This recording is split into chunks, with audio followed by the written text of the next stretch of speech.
عليك يا سيدي يا رحمة للعالمين وعلى آلك وأصحابك يا سيدي يا خاتم النبيين.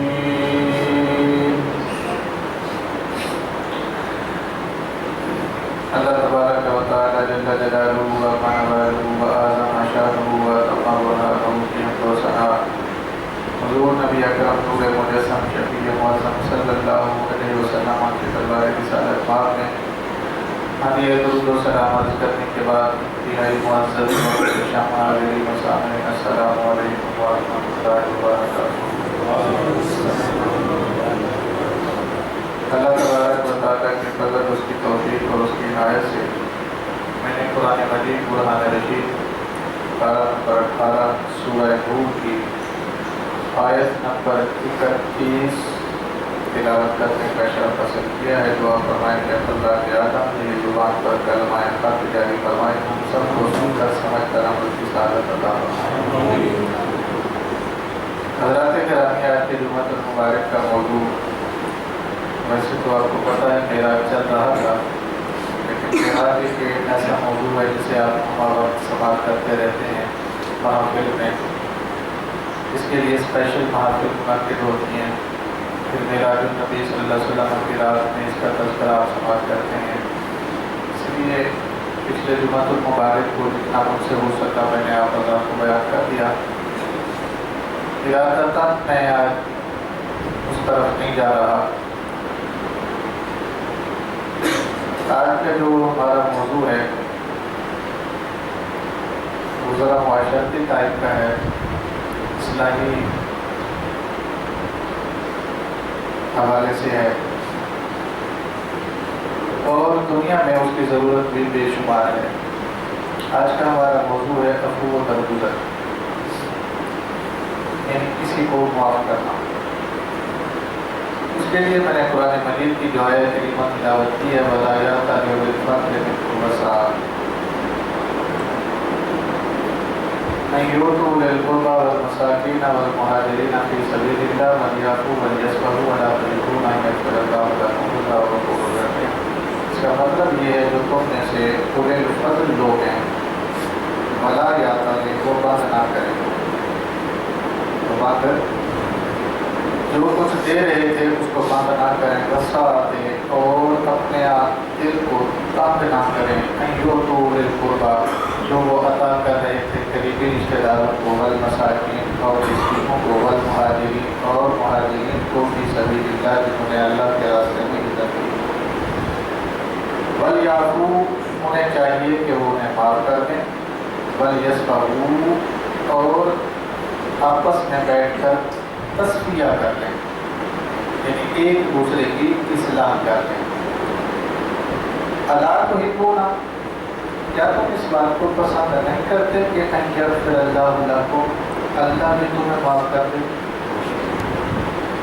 کیا تم اس بات کو پسند نہیں کرتے کہ اللہ بھی تمہیں معاف کر دے؟ واللہ غفور رحیم، اللہ تو بخشنے والا مہربان ہے۔ اس آیہ کریمہ کا شان نزول کچھ یوں ہے، آپ جانتے ہیں مومنوں کی ماں حضرت امی عائشہ صدیقہ رضی اللہ تعالی عنہا پر ایک بہتان لگا، ایک الزام لگا، اور اس الزام کے لگنے پر سرکار عالم صلی اللہ علیہ وسلم نے ساری امہات سے تقریباً 1 ماہ تک تعلق منقطع بھی فرمایا ہے۔ اب جو الزام لگانے والے تھے وہ منافق تھے۔ سیدنا صدیق اکبر کے ایک چچا زاد بھائی تھے۔ آپ اس الزام سے پہلے جب سے وہ مکہ سے ہجرت کر کے مدینہ آئے تھے، مالی معاملات ہر مہینے ان کی کیا کرتے تھے۔ مالی معاملات یعنی 2000 کرتے، 3000 اگر ان کا استطاعت ہوتی، 4 ہوتی، جتنا بھی تھا، جو بھی تھا وہ ہر ماہ ان کی خدمت کیا کرتے تھے، اس لیے کہ یہ مستحق ہیں۔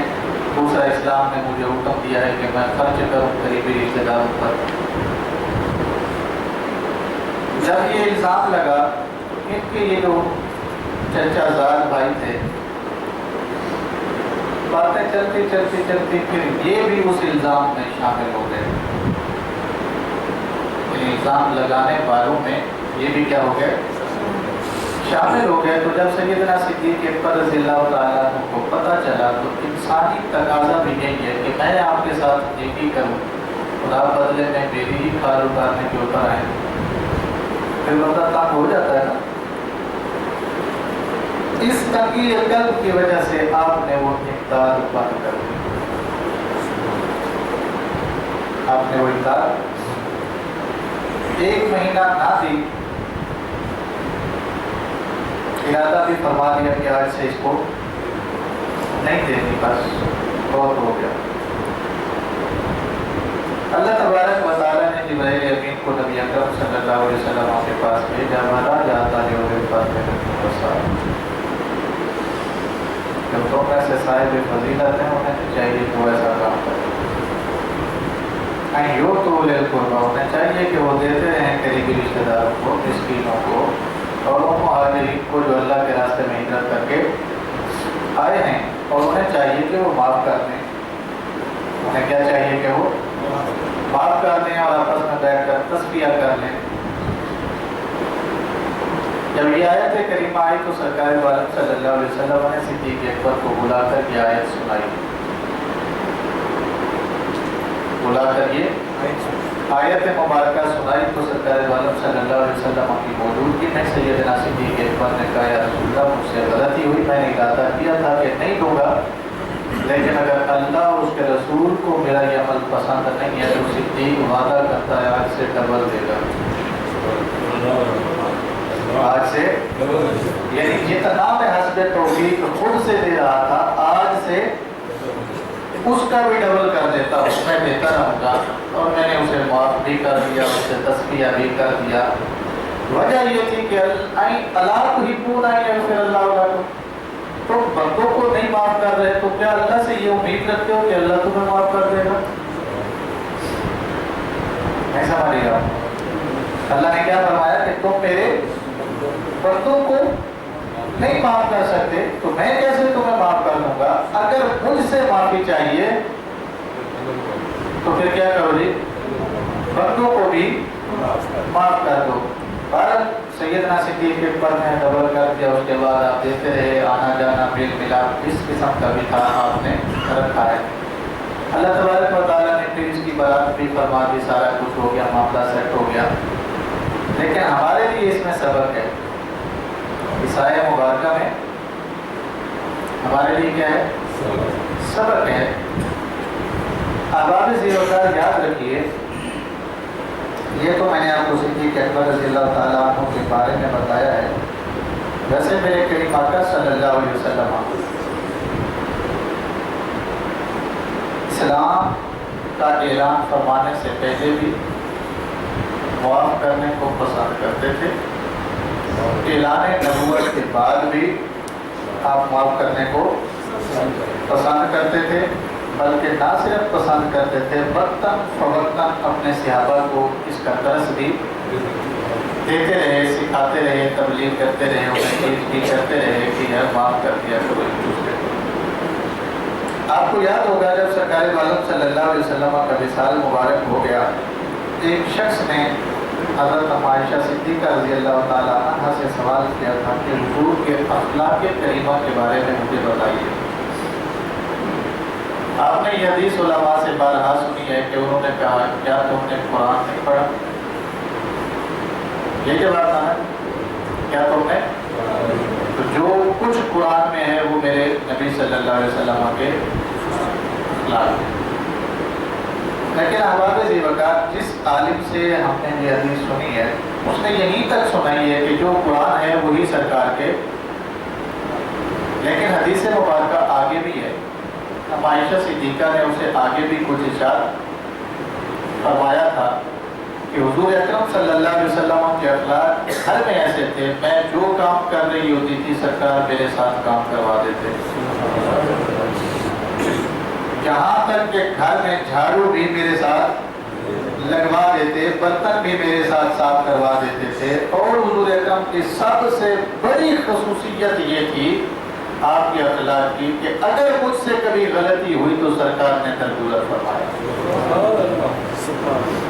اگر مجھ سے کبھی کوئی آپ کے مزاج کے خلاف بات ہو گئی تو سرکار نے اسے کیا فرمایا؟ درگزر فرمایا ہے. صرف مجھ سے نہیں بلکہ کائنات ارضی اور سماوی میں حضور اکرم صلی اللہ علیہ وسلم کا واسطہ جس شخص سے رہا ہے، اور اس شخص نے اگر ذاتی طور پر سرکار کے ساتھ کوئی زیادتی کی ہے تو حضور اکرم صلی اللہ علیہ وسلم نے اسے معاف فرمایا. یہ جو معافی کی صفت ہے یہ رب تعالیٰ کی ہے. معافی کی صفت کس کے پاس ہے؟ یہ رب تعالیٰ کی ذاتی ہے. معاف کر دینا رب تعالیٰ کی ذاتی صفت ہے. لیکن حضور اکرم صلی اللہ علیہ وسلم اور انبیاء کرام میں سے بہت سارے نبیوں کو جسے رب نے چاہا، اور آج کل بھی اس کائنات میں جتنے لوگ ہیں قیامت تک جتنے آئیں گے، جسے رب چاہتا ہے یہ صلاحیت اس میں بھی ڈال دیتا ہے. اب آپ جی وقار ذرا سماعت فرمائیے گا. میں آپ کے سامنے حضور اکرم صلی اللہ علیہ وسلم کی زندگی کا ایک واقعہ رکھنے لگا ہوں، اور یہ ذہن میں رکھیے گا بندے کے ساتھ ذاتی طور پر اگر کوئی تکلیف پہنچے، اسے میری ذات کو کوئی تکلیف پہنچی، کسی نے بھی پہنچائی، کسی نے کوئی گالی دے دی، کسی نے کوئی تھپڑ مار دیا، کسی نے کوئی جناب والا میرا ساتھ برا معاملہ کیا ہے یا میری بے عزتی کی ہے معاشرے میں، مجھے اچھا نہیں دکھایا اس نے، تو یہ ذاتی غلطی جو ہے نا ہم اکثر اگنور کر جاتے ہیں. ہم سے مراد میں نہیں ہوں، ہمارا معاشرہ نہیں کرتا آج کل تو بہت بازو چڑھا کے بولوں تو مجھے آپ جانتا نہیں ہے. ذرا ٹھہر جب میں تجھے بتاتا ہوں. ہم سے مراد یہ ہے کہ جتنے بھی ہمارے اکابرین تھے، ذاتی جب بھی کوئی نقصان پہنچا ہے تو انہوں نے کیا کر دیا؟ وہیں کھڑے کھڑے. لیکن اولاد کا معاملہ بڑا حساس ہوتا ہے. اولاد کا معاملہ بڑا، جو صاحب اولاد ہیں وہ میری اس بات کو سمجھیں گے. کوئی مجھے چپیڑ مارتے تو کوئی مسئلہ نہیں ہے، لیکن اگر میرے بچے کو کسی نے مارا تو پھر مجھ سے برداشت. ایسا ہے کہ نہیں ہے؟ ایسا ہے نا. اگر مجھ سے کوئی بندہ نفرت کرتا ہے کوئی پرابلم نہیں ہے، لیکن اگر اس نے میرے بچے سے نفرت کی ہے تو بہت بڑی پرابلم ہے. اولاد کے معاملے میں ماں باپ بہت حساس ہوتے ہیں. یہ فطری تقاضا ہے. انسان کی فطرت میں رب تعالیٰ نے یہ بات رکھ دی ہے کہ اولاد کے معاملے میں بندہ کیا ہوتا ہے؟ بہت زیادہ. میں اس کی مثال سمجھاتا ہوں. خود کو بخار ہو 4-5 دن تک بندہ دوائی نہیں لیتا، کسی ڈاکٹر کے پاس نہیں جاتا ہے، کیا ہے ہو جائے گا، صحیح ہو جائے گا، ایسا ہوتا ہے نا.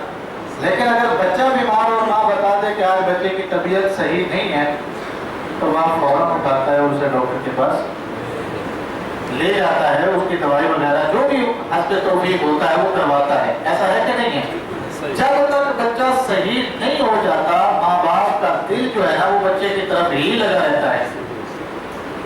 ایسا ہے. اب یہ بات یاد رکھیے گا، یہ تو میں کہہ رہا ہوں نا رب تعالیٰ نے فطری طور پر ماں باپ کے اندر رکھا ہے، تو یہ فطری طور پر سب سے زیادہ نبی میں رکھا ہے. یہ حساسیت سب سے زیادہ کس میں رکھی ہے؟ حضور اکرم صلی اللہ علیہ وسلم کی بیٹی حضرت سیدہ زینب سلام اللہ علیہا، آپ ابو العاص کی اہلیہ تھی. ابو العاص سیدہ خدیجہ کبریٰ رضی اللہ تعالیٰ عنہ کی بہن کے بیٹے ہیں.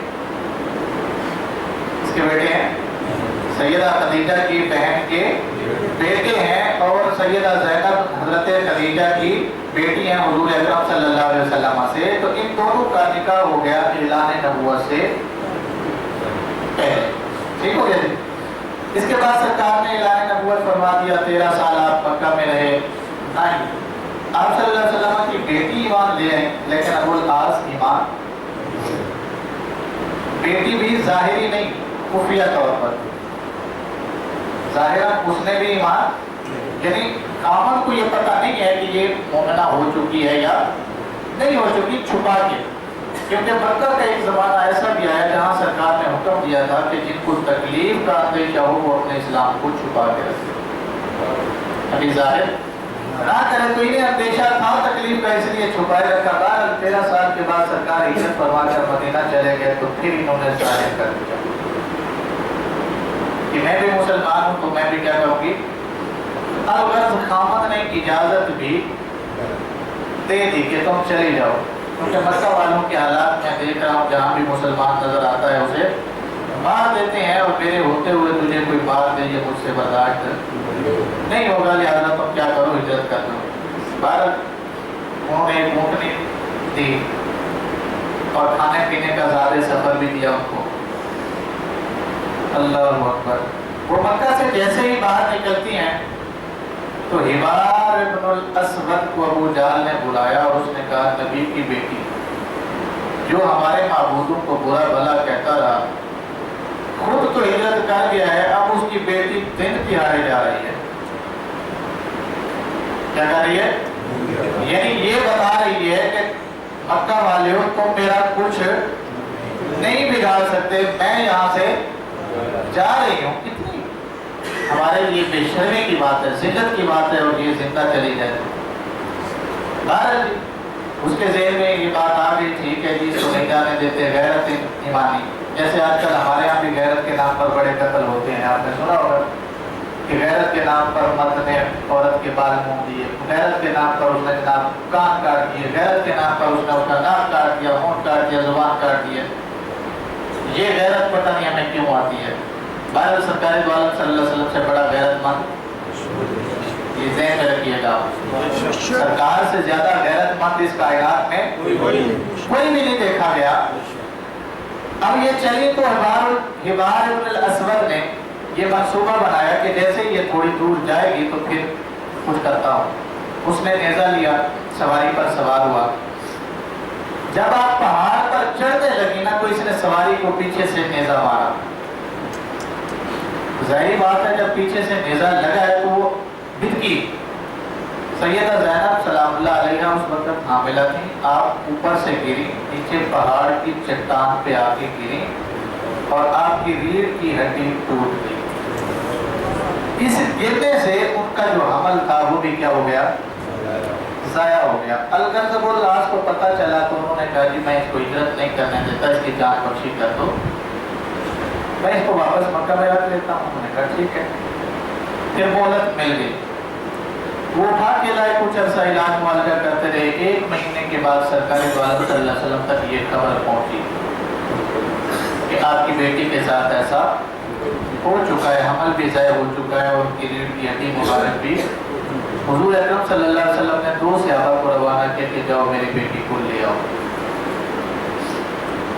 اس سے پہلے ابو العاص نے شام کی طرف تجارت کے لیے جانا تھا تو انہوں نے کہا کہ آپ گھر میں اکیلی رہ جائیں گی، میں آپ کو اجازت دیتا ہوں، اور میرا بھائی جو ہے ان کا ابو العاص کا جو بھائی تھا ان کے ساتھ آپ چلی جائیں مکہ مدینہ میں، تو یہ آپ کی حفاظت پر مامور ہوتے۔ اب آپ اکیلی نہ جائیے گا، یہ آپ کے ساتھ جائیں گے، آپ کو چھوڑ کر یہ پھر واپس آئیں گے۔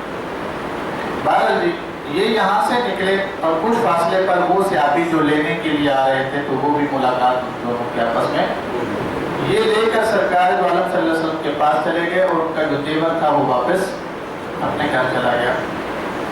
اب حضور اکرم صلی اللہ علیہ وسلم کے پاس یہ بیٹی پہنچ گئی، کچھ عرصہ زندہ رہی اور اسی تکلیف میں ان کی کیا ہو گئی؟ بولیے گا، اسی تکلیف میں وفات ہو گئی۔ اللہ اکبر۔ یہ کتنی جانیں ضائع ہوئی؟ 2، ایک بیٹی اور ایک نواسا یا نواسی جو بھی تھا، 2 جانیں ضائع ہوئی۔ کس نے کی تھی؟ اگر ہم میں سے کوئی ایسا کرے آپ کیا سمجھتے ہیں اس کو معافی مل سکتی ہے؟ آج کے دور میں ہماری بہن کے ساتھ، ہماری بیٹی کے ساتھ کوئی ایسا کر جائے، کیا اس بندے کی معافی ہو سکتی ہے؟ نہیں ہو سکتی نا۔ لیکن رحمت علیہ صلی اللہ علیہ وسلم، جان کائنات صلی اللہ علیہ وسلم جب مکہ مکرمہ فتح کرنے آئے نا، حبار ابن اسود کو یاد تو تھا کہ میں نے کیا کیا ہوا ہے، اسے پتا تو تھا نا کہ میں نے کیا کیا ہوا ہے، اور سرکار اس بات کو بخوبی جانتے بھی میرا آج بننا وہی ہے جو میں نے کیا ہے، کیونکہ جیسا کرو گے ویسا کرو گے تو میرے ساتھ بھی یہی ہونے والا ہے، اس لیے وہ کعبہ کے غلاف میں چھپ گیا۔ سرکار نے جب عام معافی کا اعلان کیا نا، جو ابو سفیان کے گھر چلا جائے اس کو بھی ایک بات اور بھی بتاؤں آپ کو، ابو سفیان جب تک مکے میں تھا سرکار دو عالم صلی اللہ علیہ وسلم کا ابو جہل کے بعد سب سے بڑا دشمن تھا، سب سے، اور آج جب فتح ہو گئی ہے مکہ تب بھی اس نے ابھی تک اسلام قبول، لیکن اس نے ایک سرکار کو ذاتی دکھ پہنچایا تھا۔ کیا پہنچایا تھا؟ معاف کرنے کا انداز دے کے صرف معاف نہیں کیا بلکہ جو اس کے گھر میں چلا گیا اسے بھی معاف کر دیتا ہوں۔ نہیں سمجھے آپ؟ بھائی اس کو تو معاف کر ہی رہا ہوں، لیکن اس کو ساتھ میں اعزاز بھی یہ دیتا ہوں کہ جو اس کے گھر میں آ جائے اسے بھی کیا کر دوں گا؟ معاف کر دوں گا۔ یہاں مجرم کو ملتی ہیں، یہاں مجرم کو ملتی ہیں پناہیں بھی جزائیں بھی۔ مجرم کو کیا ملتی ہے؟ پناہ بھی ملتی ہے اور ساتھ میں جزا بھی ملتی ہے۔ یہاں مجرم کو ملتی ہے پناہیں بھی جزائیں بھی، مدینہ میں جو لگتی ہے عدالت ہو تو ایسی ہو۔ نعرہ تکبیر، نعرہ رسالت، نعرہ حیدری۔ اب مکہ فتح ہو گیا، معافی کا اعلان ہو گیا، لیکن جو چھپے ہوئے ہیں وہ ابھی چھپے ہیں۔ انہیں پتا ہے کہ نہیں یہ جن کو معاف کیا جا رہا ہے نا، کوئی ان کا اتنا بڑا جرم نہیں تھا۔ حبار ابن الاسود کہتے ہیں میرے خود کے ذہن میں تھا یار میں نے سرکار کو ذاتی کوئی تکلیف دی ہوتی نا تو آج مجھے بھی کیا کر دیا جاتا، لیکن میں نے ان کی بچی کو تکلیف دی ہے تو یہ معافی کے قابل، یہ معافی کے قابل نہیں ہے۔ بعد سرکار بیٹھ گئے مکہ میں حرم شریف میں محفل لا کے، اب صحابہ کہہ رہے تھے یا رسول اللہ اگر وہ آ جائے تو اس کو معاف کر دیا جائے گا، سرکار نے گناہ کر دیں گے، کیا کر دیں گے؟ کر دیں گے، یہ آ جائے تو معاف کر دیں گے۔ اتنے میں وہ خود پردہ ڈال کے آ کے بیٹھ گیا، یا رسول اللہ اگر حبار آ جائے تو، اگر حبار ابن الاسود آ جائے تو سرکار نے فرمایا اسے بھی معاف کر دیں، اسے بھی کیا کر دیں گے؟ معاف کر دیں گے۔ اس نے پردہ ہٹا دیا، یا رسول اللہ پھر معافی دے دیجیے۔ اب پردہ ہٹانے کے بعد اسے چاہیے تھا نا کہ کلمہ پڑھ لیتا، چاہیے تھا، لیکن وہ آگے سے کہتا ہے یا رسول اللہ کلمہ نہیں پڑھوں گا ابھی کلمہ میں نہیں پڑھنا، مجھے 2 مہینے کی مہلت دی جائے، میں ذرا آپ کے کلوز رہنا چاہتا ہوں، دیکھنا چاہتا ہوں آپ کا لائف سٹائل کیا ہے، آپ کے قول اور فعل کو سمجھنا چاہتا ہوں۔ سرکار نے فرمایا 2 نہیں تجھے 4 دیے۔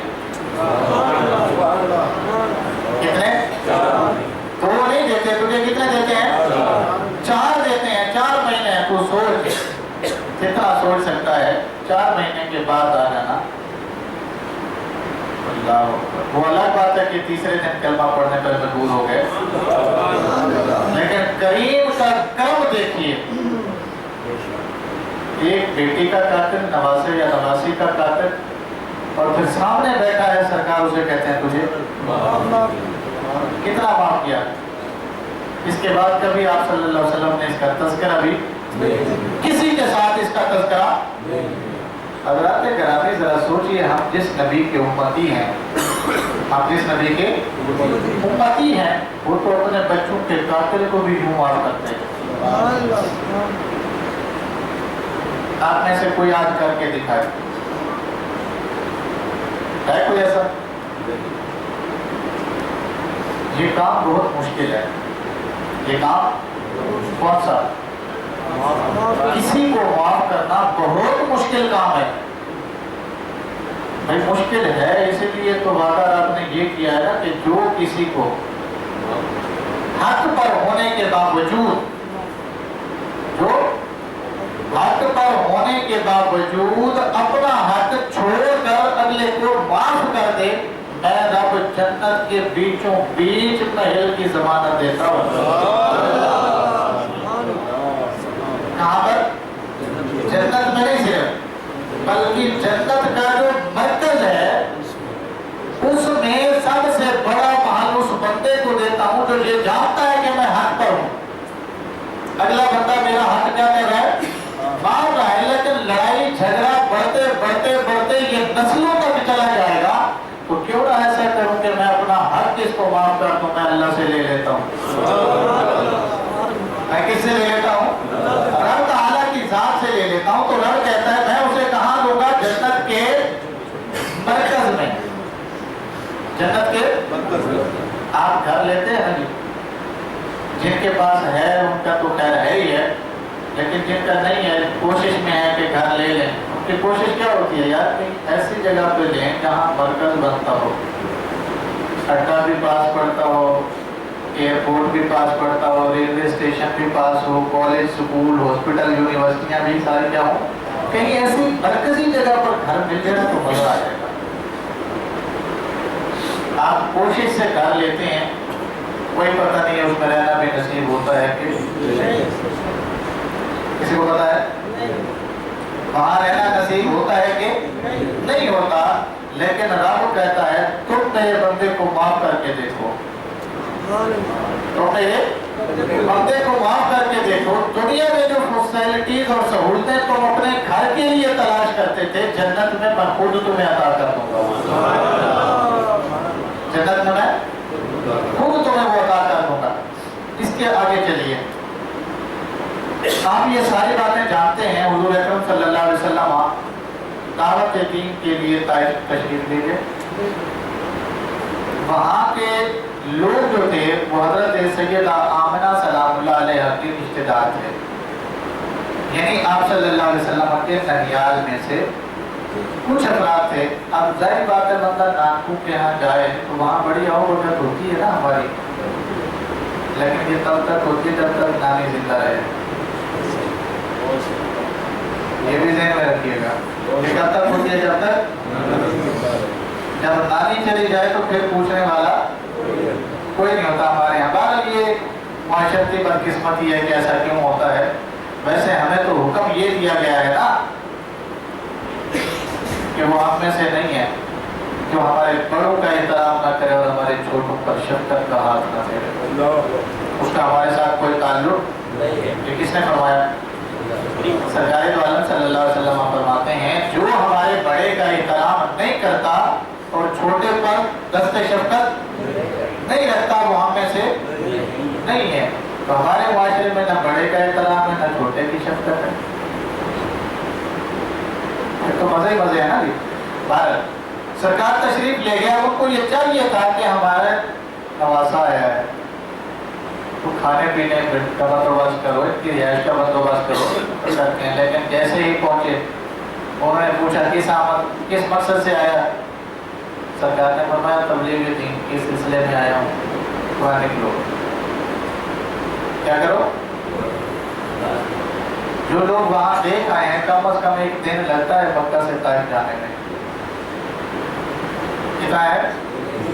اور یہ تو آج کل لگتے ہیں نا 4-5 گھنٹے پیدل جب جاتے تھے، اس وقت وہ شاہراہیں بھی نہیں بنی تھی، جنگل ہی جنگل تھے، پہاڑ ہی پہاڑ تھے۔ تو اس وقت کی بات کر رہا ہوں میں، سرکار یہاں مکہ سے پیدل چلے طائف پہنچے۔ جیسے ہی پہنچے انہیں پاؤں انہوں نے کیا کہا جی؟ کوئی پانی نہیں، کوئی کھانا نہیں، کوئی کچھ نہیں ہے۔ اور پھر ان کے نکالنے کا انداز جو تھا وہ اس قسم کا تھا جو آپ پڑھ چکے ہیں، سن چکے ہیں۔ الگ سے فرشتے وہاں پہ حاضر ہو گئے نا، جبرائیل امین حاضر ہو گئے۔ انہوں نے عرض کیا یا رسول اللہ صلی اللہ علیہ وسلم حکم دیں دونوں پہاڑوں کو ملا دیتا ہوں اور ان کو رگڑ ڈالتا ہوں، آپ حکم دیں کہ بستی کو اٹھاتا ہوں آسمان سے دے کر نیچے پھینک دیتا ہوں۔ سرکار نے فرمایا ایسا نہیں کرنا، وجہ میں اس لیے کہ فیتم لا یعلمون مانا